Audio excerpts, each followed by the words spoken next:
I've determined this kind of formula or this list of checkpoints that a good or a great Friday the 13th movie needs to kind of check all these boxes. It's 7 points, and I want to go through it. And I mean, it's incredibly stupid, of course, to be looking at this low-budget, somewhat rip-off of a movie and trying to talk about it like this. But at the same time, it's like all of these movies would basically be following the pattern set in this movie. So it's kind of, I can imagine a director, a producer, a writer kind of trying to tick all these boxes. So these 7 things, they do not have to appear in any particular order. There's no order of importance. These are kind of all 7 of them are kind of what Friday the 13th is. But number 1, we have the sex appeal, because that's as much a staple to this series as the elaborate kills or the violent kills. And here we get a sex scene that actually, I don't think it's that sexy, and it's, I don't know, the way it's shot, it's like way too passionate for like a sex scene in a movie like this. You know what I mean? Yeah, well, you know what, though?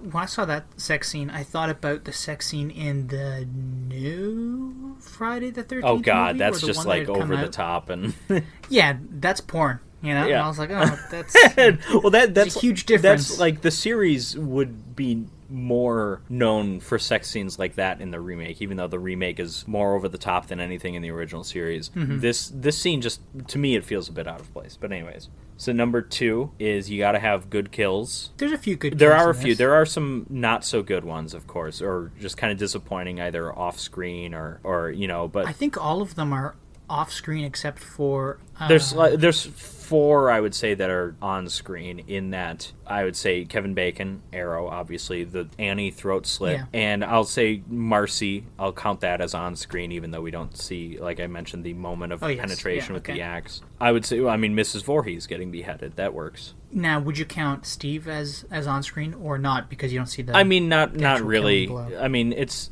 yeah. I mean, those are the 4 that I'm thinking of. I totally agree with you. I'm just playing devil's advocate. I Okay. guess. So number 3 is one where this movie very much falls short. But the number 3 part to this formula is Jason does awesome things. Jason is basically not in this movie. I mean, he does do a pretty awesome thing at the end, but that is his only scene. But that's, again, just goes to show you, though this series followed a pretty clear formula, this one is kind of the outlier because all the other ones are Jason. Well, one of them isn't, but anyways. So we've got to have a good final girl, and that's who we have with Alice here. I think she's good enough. I don't think she's great. It's a decent performance. I mean, she's got a great scream. That's important for not just for Friday the 13th, but just movies like this. And there's not a lot to her character, but we get a little bit about she's kind of like sad and not happy to be out there, thinking about leaving for home. Like, there's a tiny bit there. We get more with her character than anybody else's character except for Annie, I guess, who's killed immediately. Yeah.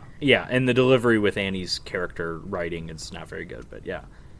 Anyways, we need likable or perhaps relatable characters. And again, I think this is one where it just barely checks this. Yeah. Like, none of the characters are that great, but I'm thinking of, like, other movies like this, not just other movies in this series, but I've seen so many horror movies where the comic relief character, the prankster, is a lot less funny and a lot more annoying than Ned in this movie, for instance.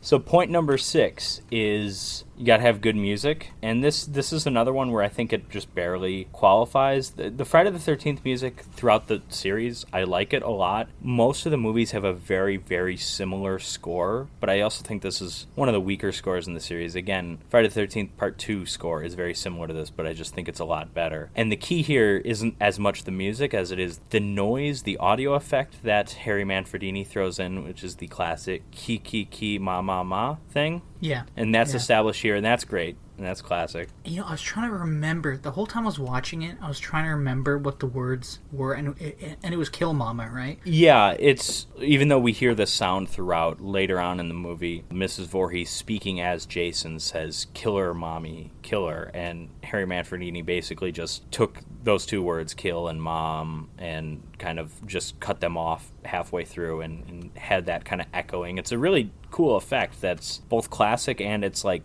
kind of cheesy. It's kind of a cliche at this point. Like, you'll hear other people referring to this in like other movies and stuff, but there's a reason for that. It is classic. Anyways, the 7th point here in this formula is you got to have good scares. And perhaps more importantly, you got to treat your scares seriously, because this series has a few movies that don't really do that. And I think this movie's trying to be a serious movie. I think it fails at that in a lot of ways because it's just not that good of a movie, and it's cheap and it's low budget. But I think some of the scares work here, and especially the Jason one at the end. I mentioned also the scene with Bill fixing the generator. Even though nothing happens, it has you on the edge of your seat thinking something's going to happen. So I think that works pretty well. Yeah.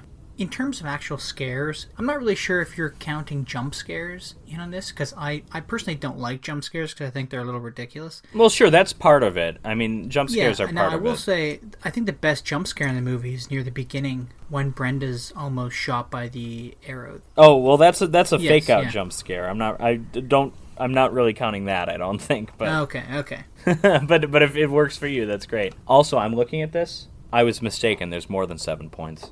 Okay, so number 8 is just the fun, and I'm thinking usually just characters having fun. And we get a lot of that here, and I think it works well. It doesn't really give the characters any depth, but it just shows you that they're just here to have a good time, and I think that, I don't want to say it makes it all the more tragic when they all get killed, but it's just like, I like the contrast, though. You know, how this is just like a happy-go-lucky kind of thing that gets interrupted by a killer. And so the final number 9, is atmosphere. Again, we don't get a lot of that here, but I think we get enough. I like the opening scene. I like the dark setting. You have some shots of the moon and stuff like that. The POV camera going through the cabins. It is a little atmospheric. And again, going back to the killer watching them across the lake, there is some attempt at building an atmosphere here. Some other movies in the series wouldn't even really attempt this. When I think of Friday the 13th movies and atmosphere, I guess, I think of fog in the woods. Yeah. You know, or fog we don't get that lake. much fog here, but we get a lot of woods and we get a lot of darkness.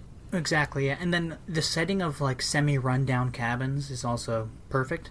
Just the shots inside these cabins, like you see just how kind of run down the cabins are. The bunks look disgusting. There's like knife marks all over the doors from like kids decades ago, like carving their initials and stuff. And I really like that. And I'm thinking very clearly this movie was shot at just an existing camp. Mm-hmm. But I also like that, I mean, that just gives it a bit more character than if you were to construct sets for this.